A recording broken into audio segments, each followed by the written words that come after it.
Ma'am revision नहीं हो पाता, मतलब ऐसे टॉपिक पढ़ के देख के लगता है ये तो आता है, और फिर मैम उसको लिखने आंसर राइटिंग में करो तो नहीं होता। लिमिट भी आगे चली जाती है, 250-300 ज़्यादा ही हो जाता है।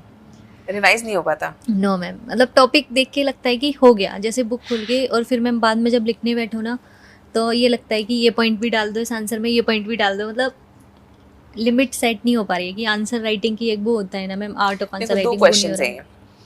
पहला है कि रिविजन कैसे करें, है ना। रिविजन बड़ा आसान तरीका है, बहुत ज़्यादा उसे रॉकेट साइंस ही बहुत डिफिकल्ट नहीं बनाना। Yes ma'am.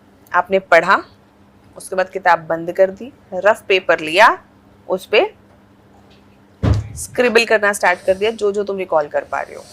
उसके बाद दोबारा से खोल के देखा, रेड पेन लिया, जो जो पॉइंट्स मिस हो गए वो वहीं पर लिख लिए, फिर दोबारा पढ़ा, फिर दोबारा लिख के देखा, खत्म।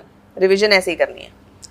और आंसर राइटिंग बहुत बड़ा स्किल यस मैम। है ना। उसमें time management, articulation, flow, points, मतलब बहुत सारी चीज़ें आपको देखनी पड़ती हैं, तो उसके लिए प्रैक्टिस करनी पड़ेगी। Yes ma'am.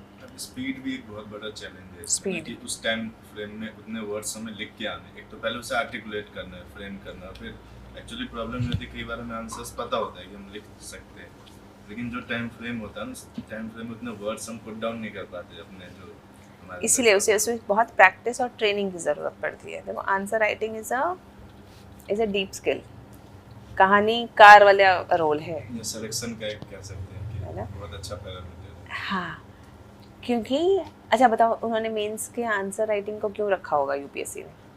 लॉजिक को समझो।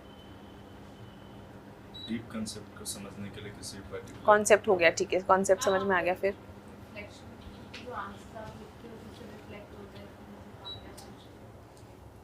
ओके, हमारी सोच भी रिफ्लेक्ट होती है जब हम लिखते हैं। और क्योंकि टाइम कम है, ज़्यादा लिखना है, तो हम अपनी बातों को, मन की बातों को छुपा नहीं पाते, और फटाफट सारी बातें बाहर आ जाती हैं। और मैम, गवर्नेंस का बेसिक रूल ये है कि कॉम्प्लेक्स चीज़ों को पढ़ें और बेसिक अंडरस्टैंडिंग में लोगों को समझा सकें, सिंपलीफाई बिल्कुल। So difficult reports, difficult concepts, difficult files, officer has to write a noting. Government works on noting. Noting क्या होती है? नहीं पता होगा तुम लोगों को अभी। मैम, पता है?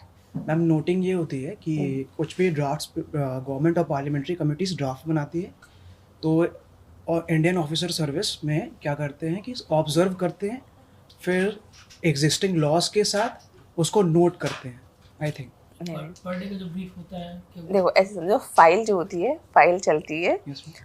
और नीचे से चलती है, ऊपर तक आती है, नीचे से नोटिंग्स चलती भी आती हैं कि मेरी ऑब्जर्वेशन ये है, मेरी ये है, मेरी ये है, और हायर जैसे जैसे ऊपर जाते जाते हैं सेक्रेटरी लेवल तक वो नोटिंग बढ़ती जाती है।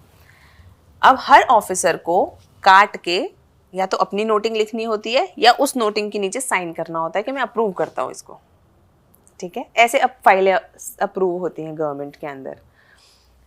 तो एक ऑफिसर की पहचान क्या है कि वो कितने अच्छे से बात को, कितनी जल्दी फाइल की बात को समझ सकता है और उसका क्रक्स निकाल के अपनी नोटिंग लिख सकता है। This is it, this is answer writing. तुमने कितने अच्छे से पूरे सब्जेक्ट को पढ़ा, उसे समझा, क्या तुम उसे एकदम क्रक्स, स्पष्ट भाषा में, डेटा, फैक्ट्स, आर्टिकुलेशन के साथ जल्दी समराइज करके लिख सकते हो या नहीं? वही आंसर राइटिंग हो गई, वही तुम्हारी नोटिंग हो गई। जो अच्छा आंसर लिख सकता है वो आदमी अच्छी नोटिंग लिख सकता है। सरकार को चाहिए अच्छी नोटिंग लिखने वाले ऑफिसर्स, जो फाइल को जल्दी समझें और बढ़िया सी पूरी बात को एक्सप्लेन करके लिख दे, ताकि अच्छे से डिसीजन ले सके। जो डिसीजन लिया है उसके पीछे कारण लिखे हों, भाई क्यों लिया एक ऑफिसर ने डिसीजन।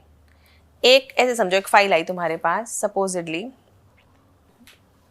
कि भाई पुल कोई बना था, उसके अंदर कुछ वीकनेसेस हैं और उसे तोड़ के दोबारा बनाना है, ठीक है।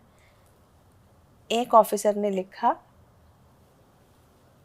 सिंपल, पुल तोड़ के दोबारा बनना चाहिए, साइन कर दिए।